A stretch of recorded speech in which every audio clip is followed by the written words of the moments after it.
Assalamualaikum warahmatullahi wabarakatuh. Di video kali ini Dapur Ajib akan berbagi resep kue nastar klasik.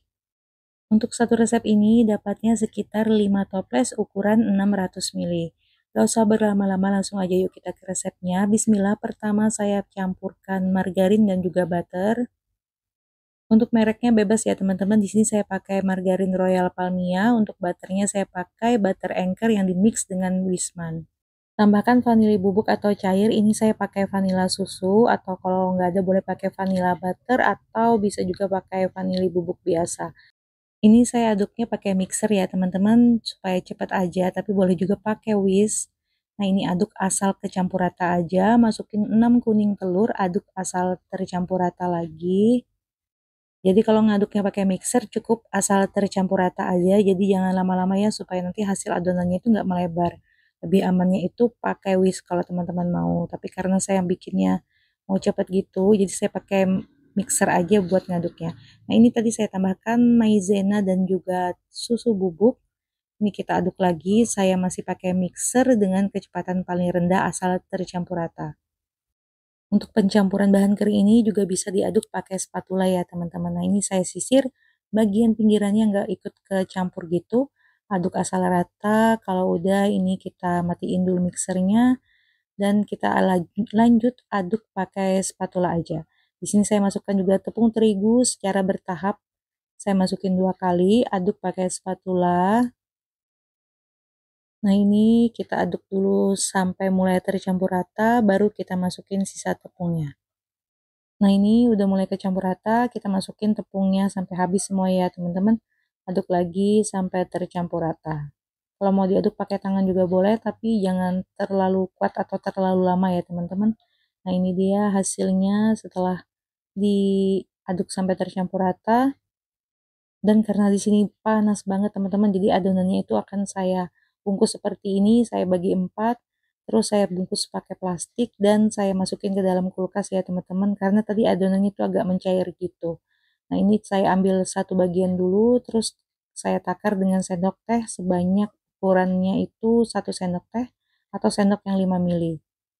Nah ini caranya, tinggal kita agak tekan gitu ya pertamanya, baru kemudian pipihkan dan kita isi dengan selai. Ini isinya gampang banget ya teman-teman, karena adonannya itu nggak kering, jadi lentur banget.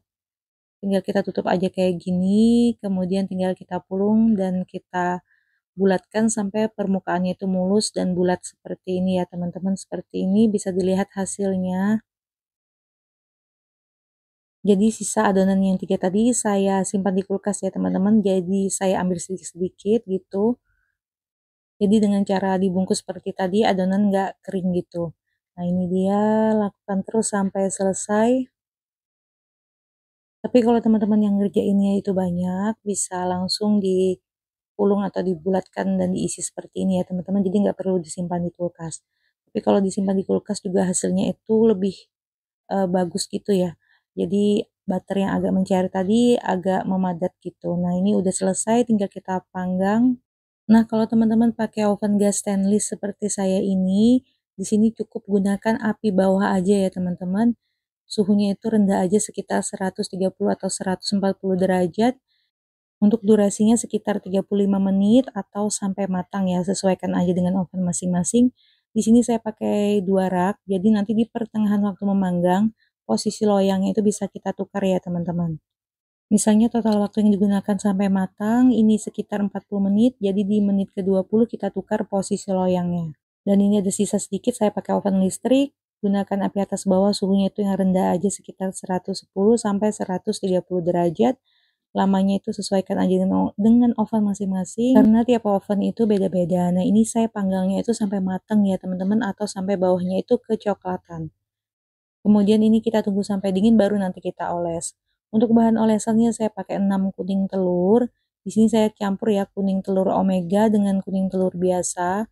Kemudian campurkan dengan minyak goreng, aduk sampai rata. Jadi cukup diaduk pelan aja, jangan sampai dikocok atau sampai berbuih gitu. Cukup diaduk rata aja. Kalau udah kita saring seperti ini supaya nanti hasilnya itu lebih mulus. Boleh ditambahkan pewarna kuning telur ya teman-teman, seperti ini siap untuk dipakai. kemudian tinggal kita oleskan di atas nastar yang udah mateng. Olesi satu persatu seperti ini, lakukan terus sampai selesai. Untuk cara ngolesnya pasti teman-teman udah bisa ya, seperti ini. Nah, ini sudah selesai saya olesi sebanyak 1 kali, kemudian kita ulangi pengolesannya dari nastar yang pertama kali tadi kita oles ya teman-teman. Jadi seperti ini caranya. Lakukan sampai selesai. Kalau udah, ini tinggal kita oven aja. Saya pakai oven gas, cuma pakai api atas yang paling kecil. Jadi patokannya itu api yang paling kecil ya teman-teman. Karena kalau pakai suhu kadang itu nggak sama gitu. Jadi gunakan api yang paling kecil selama kurang lebih 15 menit atau 20 menit.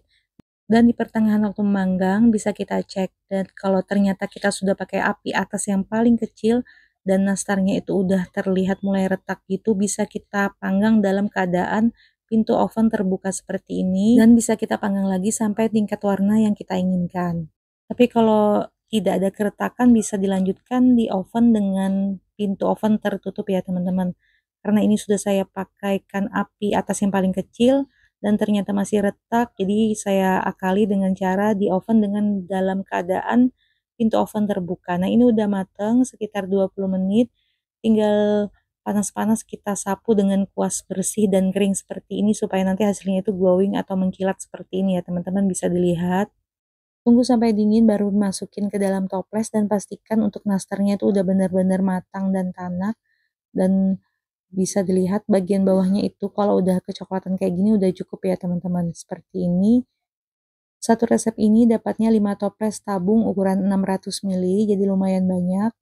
Untuk hasil akhirnya ini pas baru matang itu teksturnya memang masih renyah gitu, jadi nggak yang lumer gitu.